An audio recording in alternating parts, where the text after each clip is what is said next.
तो चलते हैं बच्चों, आज हम लोग वाक सेल मेम्ब्रेन कोशिका झिल्ली के बारे में पढ़ेंगे। पिछली क्लास में आपने यूकैरियोटिक सेल, प्रोकैरियोटिक सेल के बारे में पढ़ लिया है। प्लांट सेल, एनिमल सेल के बारे में भी आपने जान लिया है। लेकिन ध्यान रखें, पादप कोशिका, जंतु कोशिका, ठीक है, प्लांट और एनिमल सेल में जो डिफरेंस है वो भी अपन जान लेंगे, समझ लेंगे। लेकिन आज की क्लास में जो हम पढ़ेंगे कोशिका झिल्ली, प्लाज्मा झिल्ली, सेल मेम्ब्रेन के बारे में पढ़ेंगे। तो सबसे पहले आपको ये बताना है कि हमको जैव झिल्लियाँ या कोशिका झिल्लियाँ, बायो मेम्ब्रेन या सेल मेम्ब्रेन के बारे में पढ़ना है। इसे प्लाज्मा मेम्ब्रेन भी कहते हैं। एनसीईआरटी के अनुसार चल रहे हैं बिल्कुल हम। आपको नोट्स भी मिल जाएंगे, ध्यान रखना। और जो एलएन के नोट्स हैं वो भी आपको मिल जाएंगे, थ्योरी वाले नोट्स हैं वो भी आपको मिल जाएंगे। लेकिन ध्यान रखना, जो एलएन वाले नोट्स हैं, मॉड्यूल्स हैं, वो एनसीईआरटी के अकॉर्डिंग बिल्कुल बने हुए हैं। तो कुछ बच्चे उनको पढ़ते हैं तो बिल्कुल पढ़ें, अगर आपके पास कोई नोट्स हैं तो आप उनसे भी पढ़ें। लेकिन एनसीईआरटी बिल्कुल अपन फॉलो कर रहे हैं, एनसीईआरटी की लाइन टू लाइन पढ़ रहे हैं अपन। तो इस बात को सुनेंगे और समझेंगे कि सेल मेम्ब्रेन के बारे में अपन को पढ़ना है। तो चलते हैं, क्लास को स्टार्ट करते हैं और समझते हैं। चलिए,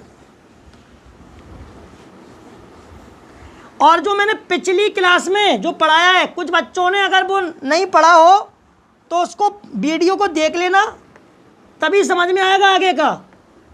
चलिए, ध्यान रखें, दो टाइप की सेल होती है, प्रोकैरियोटिक सेल और eukaryotic cell. Plant cell, animal cell, चाहे वो बैक्टीरिया की सेल हो, चाहे वो एनिमल की सेल हो, चाहे वो प्लांट सेल हो, चाहे वो यूकैरियोटिक सेल हो, चाहे वो प्रोकैरियोटिक सेल हो, सब में सेल मेम्ब्रेन मिलेगी। क्या मिलेगी? सेल मेम्ब्रेन, कोशिका झिल्ली मिलेगी। प्लाज्मा मेम्ब्रेन या प्लाज्मा झिल्ली कहते हैं। आपको इस बारे में मालूम होना चाहिए। अच्छा, कोशिका झिल्ली एक लिविंग मेम्ब्रेन है, जीवित झिल्ली है ये, इसलिए इसको पता है जैव झिल्लियाँ, बायो मेम्ब्रेन भी कहते हैं इसको, समझ गए। और सेल मेम्ब्रेन कहते हैं। एक बात को ध्यान रखना, ये कोई सेल है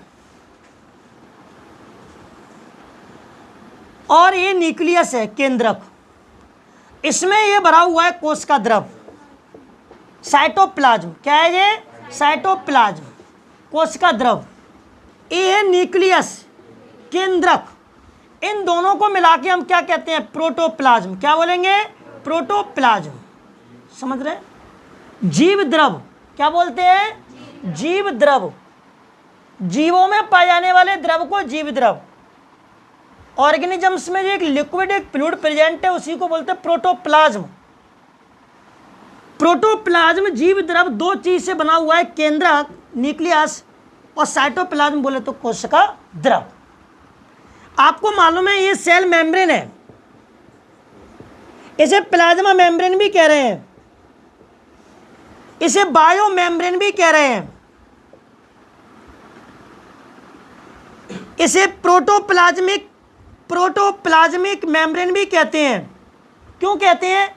जीवद्रव झिल्ली क्यों कहते हैं? क्योंकि ये जीवद्रव को चारों तरफ से घेरती है।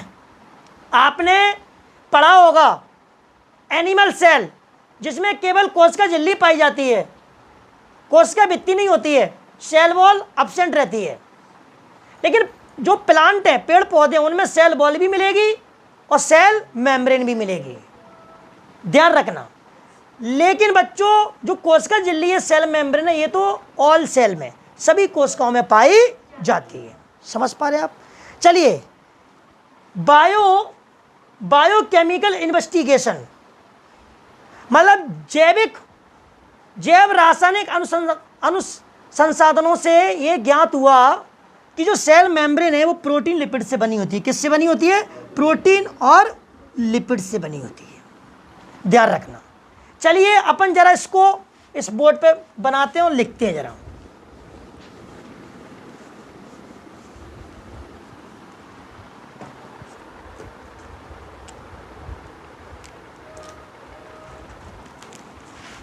यहां लिख रहे हैं अपन बायो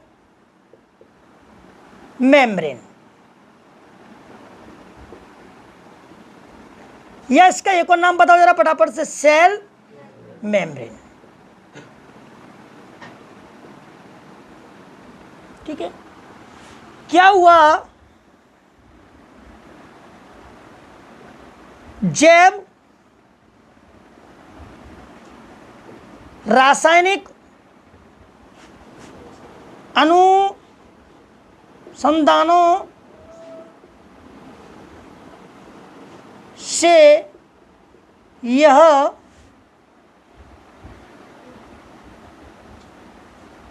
स्पष्ट हो गया कि सेल मेम्ब्रेन मतलब कोशिका झिल्ली लिपिड, प्रोटीन, कार्बोहाइड्रेट,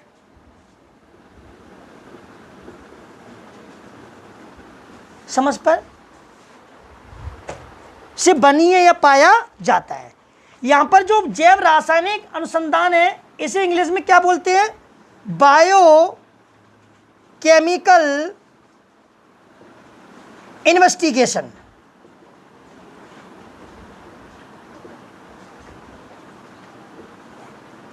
ठीक है, क्लियरली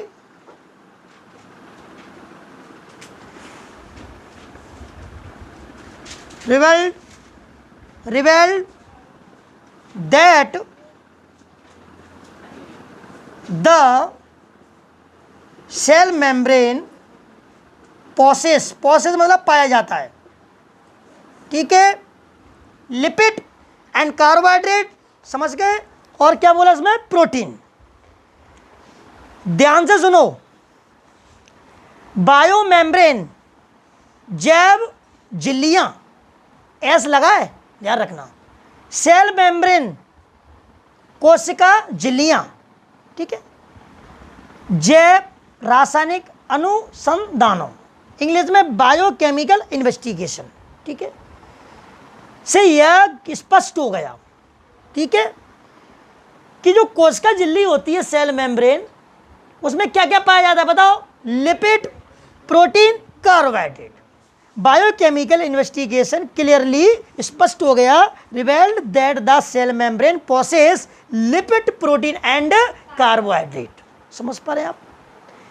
देखिए बच्चों, अब इसको शॉर्ट में कैसे याद करना है, कोशिका झिल्ली जो है सेल मेम्ब्रेन है उसमें लिपिड पाया जाता है, याद करो क्या पाया जाता है, लिपिड, बोलो प्रोटीन और कार्बोहाइड्रेट। लेकिन ध्यान रखना मेन रूप से, मुख्य रूप से क्या पाया जाता है मालूम तुम्हें, प्रोटीन और लिपिड। क्या मिलेगा, प्रोटीन और लिपिड, लेकिन कार्बोहाइड्रेट बहुत ही कम पाया जाता है, ध्यान रखना। चलिए अब इसके बाद क्या लिखा है जरा सुने, the ratio of protein and lipid various, ठीक है, considerably in different cell type. आपको मालूम होना चाहिए कि कोशिका विभिन्न प्रकार की होती है, सेल विभिन्न प्रकार की होती है, तो आपको मालूम होना चाहिए कोशिका विभिन्न प्रकार की है, सेल वेरियस टाइप की है, तो उसमें सेल मेम्ब्रेन तो होगी, क्योंकि सेल मेम्ब्रेन तो कोशिका झिल्ली तो सभी सेलों में पाई जाती है। लेकिन ध्यान रखना सेल के टाइप कैसे होते हैं, अलग अलग, तो सेल मेम्ब्रेन होगी, तो सेल मेम्ब्रेन के अंदर जो प्रोटीन लिपिड है उसका रेशियो कैसा होगा, डिफरेंट होगा, अलग अलग होगा। ऐसे मान के चलिए अपन है, अपन ह्यूमन सेल है, अपने अंदर सेल मेम्ब्रेन है, तो उसमें लिपिड प्रोटीन का रेशियो अलग होगा। प्लांट है उनमें सेल मेम्ब्रेन है, समझ रहे हैं, तो उसमें प्रोटीन लिपिड का रेशियो कैसा होगा, अलग होगा, समझ रहे हैं। तो ऐसे और भी जीव है, और भी ऑर्गेनिजम्स हैं, उनमें जो सेल मेम्ब्रेन है, समझ रहे हैं, तो उनमें प्रोटीन लिपिड का रेशियो कैसा होगा, अलग होगा। तो उसमें क्या लिखा है जरा सुने, कोशिकाओं में प्रोटीन लिपिड का अनुपात भिन्न भिन्न होता है, सेल में, समझ गए, किसमें, सेल में प्रोटीन और लिपिड का रेशियो कैसा होता है, अलग अलग होता है, ठीक है। अब ध्यान से सुने, जैसे कि एक एग्जांपल लिया है, इन ह्यूमन बींग्स, मनुष्य की बात कर रहे हैं, किसकी बात कर रहे हैं, the membrane of the erythrocyte. Erythrocyte बच्चों आरबीसी को ही कहते हैं, किसको कहते हैं, आरबीसी को। जरा बोर्ड पे देखो जरा ध्यान से, अब इधर सुने, इरिथ्रोसाइट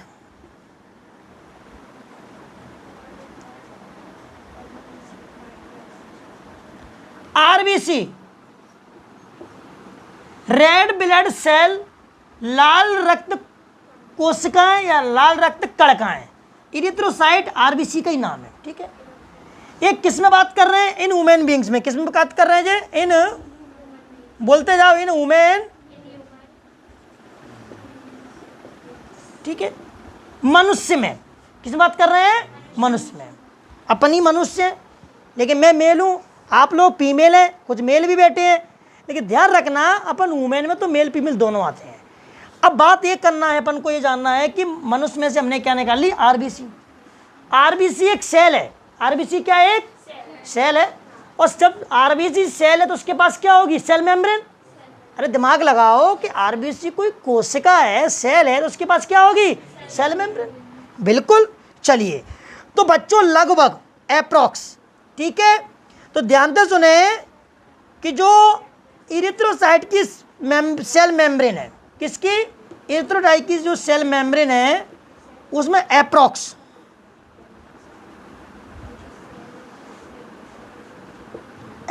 लगभग, ठीक है, कितना, 52% ऐसे लगा देता हूं, क्या होगा, प्रोटीन, क्या होगा, प्रोटीन, और लिपिड, लिपिड कितना होगा, 40। समझ पाए आप, क्या समझ पाए, इरिथ्रोसाइट आरबीसी, ठीक है, मनुष्य में बात कर रहे हैं, तो मनुष्य की हमने आरबीसी ली, जो कि एक सेल है, उसमें सेल मेम्ब्रेन होगी, कोशिका झिल्ली होगी, उसमें लगभग 52% प्रोटीन होगा, 40% लिपिड होगा। ये बात क्लियर हो गई क्या। तो लेकिन अब ऐसे तो भाई साहब अंतर आपको मिलेगा ही प्रोटीन और लिपिड का रेशियो में, क्योंकि सेल डिफरेंट टाइप की है, सेल विभिन्न प्रकार की है, तो उसमें जो सेल मेम्ब्रेन होगी सेल के अंदर, उसमें प्रोटीन लिपिड का रेशियो भी कैसा मिलेगा, डिफरेंट। तो अपन एक अप्रोक्स लगभग एक रेंज जो एवरेज है वो अपन बताएंगे अब, जो कि सभी सेलों के लिए के अंदर जो सेल मेम्ब्रेन लागू हो जाए, ठीक है, आसपास। चलिए जरा बताते हैं क्या लिखा हुआ है, एक क्लियर हो गई बात। चलिए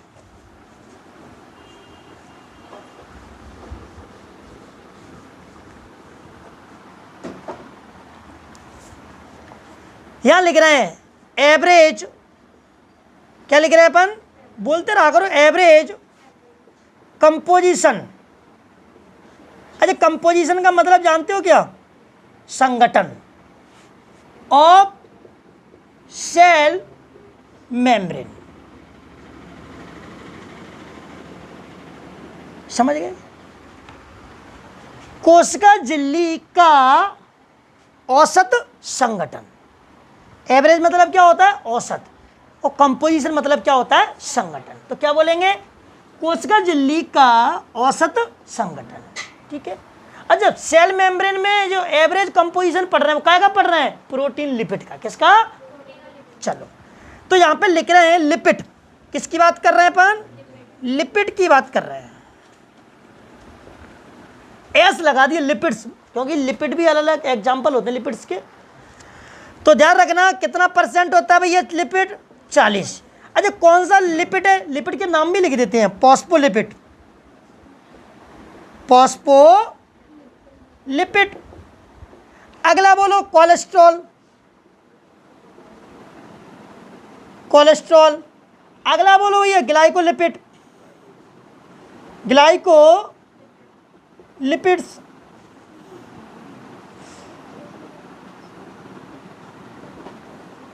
ठीक है जी। ये वाले लिपिड है फॉस्फोलिपिड, कोलेस्ट्रॉल और ग्लाइकोलिपिड्स। अब लिखिए प्रोटीन कितना है, 58 से 59%। कौन सी प्रोटीन है, आर्जिनिन, लाइसिन, रिच। रिच मतलब अधिक। अरे एक बात जानते हो, ये आर्जिनिन और लाइसिन क्या होते हैं, एमाइनो एसिड है, ये अमीनो अम्ल के नाम है। और अमीनो अम्ल आपस में मिलकर क्या बनाते हैं, प्रोटीन। आप भूल गए क्या, अमीनो अम्ल आपस में मिलकर प्रोटीन बनाते हैं। एमाइनो एसिड आपस में मिलकर क्या बनाते हैं, प्रोटीन।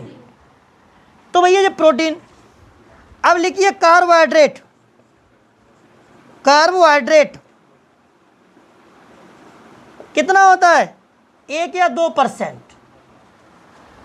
तो बताइए, लेकिन अभी आपने मनुष्य में जो आरबीसी थी उसमें जो कि सेल मेम्ब्रेन थी उसमें प्रोटीन कितना था, प्रोटीन था 52% और 40% कौन था, लिपिड था। लेकिन ये सेल मेम्ब्रेन का एवरेज कंपोजिशन है सबके लिए, ठीक है। तो लिपिड 40, प्रोटीन 58 से 59, कार्बोहाइड्रेट 1 या 2%। लिपिड कौन कौन सी होनी चाहिए सेल मेम्ब्रेन में, ये लिखे हैं। प्रोटीन कौन कौन सी होनी चाहिए, ये लिखी हैं, ठीक है। चलिए, और लाइसिन कुछ ज़्यादा मात्रा मिलती है, लाइसिन कुछ ज़्यादा मात्रा मिलती है, समझ गए। और कार्बोहाइड्रेट, लेकिन सबसे ज़्यादा मेन किसकी बात कर रहे हैं, लिपिड और प्रोटीन की। अब हम लोग जो पढ़ेंगे इससे ये मालूम हो गया कि जो सेल मेम्ब्रेन है, कोशिका झिल्ली है, वो प्रोटीन और लिपिड से और कार्बोहाइड्रेट से मिलकर बनी होती है। लेकिन मुख्य रूप से उसमें लिपिड और प्रोटीन पाया जाता है। बच्चों एक लाइन आने वाली है सामने, ये लाइन लिखी है, it is an universal structure. It is an universal structure, यह सार्वत्रिक संरचना है, यह सार्वत्रिक संरचना है, यूनिवर्सल स्ट्रक्चर है। आज इसका मतलब क्या होता है, यूनिवर्सल स्ट्रक्चर का मतलब होता है सेल मेम्ब्रेन आपको सभी सेलों में देखने को मिलेगी।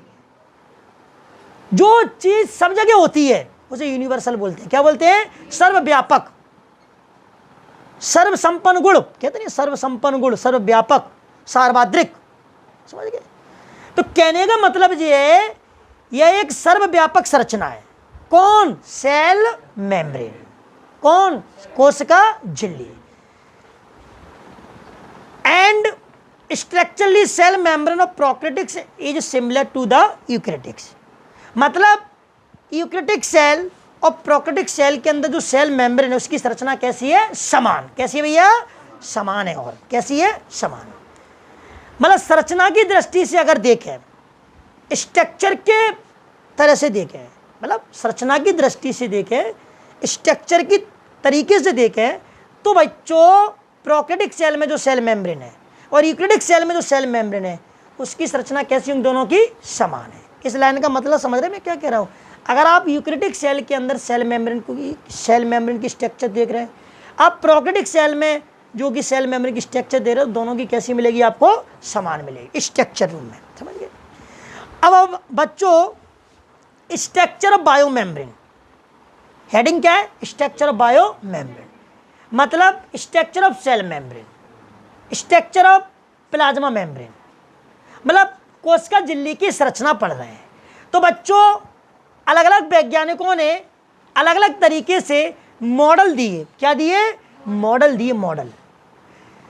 और उन मॉडल के माध्यम से सेल मेम्ब्रेन की स्ट्रक्चर को समझाने का प्रयास किया गया। अलग अलग साइंटिस्ट जो वैज्ञानिक थे उन्होंने मॉडल दिए, मॉडल के माध्यम से सेल मेम्ब्रेन की जो स्ट्रक्चर है उसको समझाने का प्रयास किया। तो सबसे पहले हम जो बात करेंगे सैंडविच मॉडल या ट्राइलेमुलर मॉडल बोलेंगे। जो कि अपन पढ़ेंगे। और ध्यान रखें, सैंडविच मॉडल, इससे क्वेश्चन भी आते हैं। एक और मॉडल है यूनिट मेम्ब्रेन मॉडल, एक और है फ्लूइड मोज़ेक मॉडल। हमारे 3 मॉडल हैं, लेकिन हमारे एनसीईआरटी में जो दिया गया है वो फ्लूइड मोज़ेक मॉडल होगा, ध्यान रखना। तो फ्लूइड मोज़ेक मॉडल के बारे में पढ़ेंगे। सबसे पहले हम सैंडविच या ट्राइलेमिनर मॉडल के बारे में सुनेंगे और पढ़ेंगे, डायग्राम भी बनाएंगे। तो चलते हैं, स्ट्रक्चर ऑफ बायोमेम्ब्रेन, जैव झिल्ली की संरचना या कोशिका झिल्ली की संरचना। ध्यान पूर्वक सुन लो, अच्छी तरह से पढ़ लो। अगर समझ में नहीं आए तो घर पे जाके वीडियो को 10 बार 50 बार देखा करो, पॉज कर करके देखा करो, रोक रोक कर देखा करो, लिख लिख कर देखा करो। देखिए, आज आपको सेल मेम्ब्रेन कोशिका झिल्ली बहुत अच्छी तरीके से समझ में आएगी, ये मेरी गारंटी है। बस मन लगाकर पढ़ें और ध्यान से सुने और एक एक चीज़ को समझें। समझ में नहीं आए तो बिल्कुल पूछें, भूत से बन के बैठो मत कि देख रहे हैं भला सबकॉन्सर का मास्क लगाए और माइक लगाए और रिकॉर्डेड काम चल रहा है, ऐसा कुछ नहीं। आप भी एक्टिव रहिएगा, एक्टिव रहेंगे, दिल से पढ़ाएंगे तभी समझ में आएगा। आलस्य करोगे, आपको मालूम है गर्मी में आप लोग पढ़ने आ रहे हो, बहुत अच्छी बात है। तो देखो मेहनत कर रहे हैं, मेहनत करने वालों की हार नहीं होती है। देखो बच्चों, 100 बच्चों में 10 बच्चे ऐसे होते हैं जो कंपटीशन की तैयारी करते हैं, 90 बच्चे अपनी ज़िंदगी को शादियों में, पार्टियों में, इधर उधर मौज मस्ती में लगा लेते हैं। हमें दुनियादारी से कोई भी लेना देना नहीं है, ना हम ना किसी पे उंगली उठा रहे हैं, ना हमें किसी को कोई लेना देना है। हमें अपनी केवल अपने आप से मतलब, अपनी पढ़ाई से मतलब है। बस सेल्फ स्टडी करो, कोचिंग आते रहिएगा, टीचरों पर पढ़ते रहिएगा, पढ़ाई को सबसे ज़्यादा महत्व दो, पढ़ाई को अपना फ्रेंड बनाओ। सबसे ज़्यादा समय पढ़ाई को दोगे तो अपना जीवन सफल है। घूमने फिरने में इस सारी चीज़ों पे आपको नियंत्रण रखना पड़ेगा, मौज मस्ती पर नियंत्रण रखना पड़ेगा, मोबाइल पर नियंत्रण रखना पड़ेगा। डॉक्टर ऐसे नहीं बन जाते हैं, नौकरियां ऐसे नहीं लग जाती हैं। जरूरी नहीं है कि नौकरी के लिए आप पढ़ रहे हैं, आप अपने आप को डेवलप करने के लिए पढ़ रहे हैं। आज देख लीजिए, मेरी कोई नौकरी नहीं है तो क्या मुझे बायोलॉजी नहीं आती क्या? बिल्कुल पढ़ा रहा हूँ, एक ही चीज़ समझा रहा हूँ। तो यही मैं आपको समझाना चाहता हूँ कि आप इन गर्मियों के महीने में अपनी पढ़ाई को बेहतरीन करें, अच्छा करें और समय दें। 1-2 घंटे अगर आप पढ़ाई को देते हैं 24 घंटे में से गर्मियों में, हम आपसे ये नहीं कह रहे कि 8-10 घंटे पढ़ो भैया। अभी आप 12th के पेपर दे के आए हो, अभी कुछ बच्चे 11th में आए हैं 10th के पेपर दे के, तो उन पर लोड है। तो लोड वोड कुछ नहीं है, मोबाइल चलाने के लिए बोलेंगे तो 10-15 घंटे चला लेंगे, दुनियादारी बात करेंगे, रील देखेंगे। तो ये सारी चीज़ों से बच्चा क्या है, बड़ा जुड़ा रहता है। पढ़ाई में उनको इतना रुचि, इंटरेस्ट नहीं है, होना चाहिए। तो अगर आप YouTube देख रहे हैं तो YouTube पे तमाम टीचर है, उनको देखिए, आप उनकी वीडियो देखिए। मैं भी वीडियो रिकॉर्डेड कर रहा हूँ, उन लेक्चरों को देखो। समझ में नहीं आए क्लास में आके पूछो। ऐसा कभी नहीं होता है कि जो बच्चा पढ़ता है उसको समझ में नहीं आए। डाउट तो उसी के निकलेंगे ना जो पढ़ेगा नहीं उसके क्या वो डाउट निकलेंगे, बैठा रहेगा वो। तो मुझे पता ही नहीं है अभी 11th का सिलेबस क्या होता है, क्या है सेल मेम्ब्रेन के बारे में। सैंडविच मॉडल जैसी बोला, उसकी धज्जियाँ उड़ गई। तो मेरा मानना यही है कि आप लोग पढ़ाई को सबसे ज़्यादा महत्व दें। अपने लक्ष्य को पाने के लिए समय लगता है। आज तुम्हें मालूम नहीं है, अभी अप्रैल में ही देख रहे हो, सुबह 8 बजे से गया, 10 बजे तक मैंने बच्चों को पढ़ाया। फिर वहाँ से सीधा यहाँ आया, 10:30 से 12:30 बजे तक पढ़ाएंगे, तब जाके घर पे जाके खाएंगे, पीएंगे, सोएंगे, नहाएंगे, धोएंगे, जो भी करेंगे। उसके बाद फिर वही, अभी तो शाम को बैच खाली है, 15 तारीख के बाद क्लास चालू हो जाएंगी, फिर वही बैच पूरे फुल। तो सुबह से लेके शाम तक बिजी रहेंगे, ना मोबाइल चलाने की आदत रहेगी, ना कुछ रहेगा। क्लासों में रहेंगे तो आपको पता ही नहीं रहेगा। अभी तो पढ़े डले, फ़ोन लगा दिया, वीडियो कॉलिंग कर दी, मैसेज कर दिए, सारा सिस्टम चलता रहता है। लेकिन फिर कब करेंगे? फिर तो रात होगी, सीधे 10 बजेंगे, 11 बजेंगे। लगा तो लगा फ़ोन, नहीं तो नहीं लगा। तो ऐसा होता है। अभी क्या है, क्लासें स्टार्ट हो गई हैं। सोचिए पैसा कमाने के लिए कितनी मेहनत करनी पड़ रही है। हम कितनी मेहनत कर रहे हैं, हम बैठते नहीं हैं। 12 महीना कोचिंग चलती है मेरी, मैं बैठता ही नहीं हूँ। मुझे पढ़ाई बहुत पसंद है, मैं घूमने फिरने के लिए भी नहीं जाता। मुझे जाऊँ, मैं कहीं भी जा सकता हूँ, मेरे पास पैसा है। इस बात को भी दिमाग में रख लें, कहीं भी जा सकता हूँ। मैं चाहूँ तो फ्लैट में बैठ के चला जाऊँ, मैं चाहूँ तो कार में बैठ के चला जाऊँ, मैं चाहूँ तो ट्रेन में चला जाऊँ, बस में चला जाऊँ, मैं चाहूँ तो। लेकिन जाके होगा भी क्या, 4 दिन घूमे आओगे फिर आ जाओगे अपने वहीं की वहीं। इसलिए सबसे अच्छा अपना शहर, अपना घर और अपने माता पिता का जो आचरण है, उनका जो आशीर्वाद है वो घर में मिलता है, बहुत अच्छी तरीके से मिलता है, तो वो ही अपन को चाहिए। इसलिए मैं आप लोगों से कहना चाहता हूँ कि पढ़ाई पर सबसे ज़्यादा ध्यान दें आप। तो और अपने आप को मजबूत करो। ये बातें नहीं हैं, अगर आप इनको बातें समझ रहे हैं, लेक्चर समझ रहे हैं, तो आप कुछ बच्चों के लिए जो बातें होंगी, लेक्चर होंगे, जो पढ़ रहा है, जो आ रहा है, उसको कुछ ना कुछ मिलेगा जीवन में। हम आपको 2 घंटे का समय दे रहे हैं, आपके लिए एसी चल रही है, कूलिंग हो जाओगे। अभी तो अप्रैल का महीना भी चालू नहीं किया, कर देंगे तुमको, कल से कर देंगे, आज तो उसको कवर निकाल देंगे। तो बताइए आपको कितना अच्छा लगेगा पढ़ने में। हम भी पढ़ाएंगे, कोट बोट पहन के पढ़ाएंगे, अभी तो फिर एसी में तो ठंड लगेगी। तो कहने का मतलब क्या है, आप लोग मेहनत करें, अच्छा सा पढ़ें, और आपने जितने भी फ्रेंड, दोस्त, मित्र यार, उनसे बोलें कि भाई पढ़ने आए हैं, ठीक है। चलते हैं। तो थोड़ा सा ज़रूरी था बीच बीच में थोड़ा डोज देना, और थोड़ा तुम्हें समझाते रहना बहुत ज़रूरी है, नहीं वरना तुम लोग क्या है, कभी दिल्ली, बम्बई, सीहोर, कहीं कहीं टेकनपुर, कहीं दिल्ली, बम्बई, आगरा, कलकत्ता, भोपाल जाते रहोगे आप। इसलिए भैया ग्वालियर हमारा बहुत अच्छा शहर है, यहाँ के लोग बहुत अच्छे हैं। ग्वालियर में आप घूमे आओ, बहुत पहाड़ पे जाया करो सुबह सुबह डेली दौड़ लगाने के लिए। चलो, हंसते हैं, घूमने की बात करता हूँ तो एक हमारी मुस्कान है, ये मान के चलिए 2, 4, 5 महीना घूम लेगी, फर्क नहीं पड़ेगा। और कोचिंग में आ जाए तो कमर दर्द कर रही है सर मेरे को तो पैर टूट गया, कल मैं पढ़ने को बुलाया तो पैर टूट गया उसका। तो देख रहे तुम बच्चों की इसकी बात है। तो ये क्या है, मक्कारी देती है, इसकी पिटाई लगेगी 11वीं क्लास में बहुत। अब ये क्या, 10th क्लास में पिटी नहीं थी, अब मैं पढ़ाता हूँ 11वीं क्लास, 12वीं क्लास, तो पिटेंगे, उनमें क्या है। ऐसा वैसा नहीं मारता, फिर मैं एक बार जोर से पीट दिया ना मैंने। चलो, बायो मेम्ब्रेन्स की संरचना, जैव झिल्लियां की संरचना, इसकी जगह सेल मेम्ब्रेन भी बोल सकते हैं। क्या बोल सकते हैं, सेल मेम्ब्रेन की संरचना, ठीक है। तो मैंने क्या बोला था, अलग अलग वैज्ञानिकों ने ठीक है, सेल मेम्ब्रेन की स्ट्रक्चर को समझाने के लिए अलग अलग मॉडल दिए, ठीक है। तो सबसे पहले कौन सा मॉडल पढ़ेंगे, इसको अपन जानने का प्रयास करेंगे, ठीक है। लाओ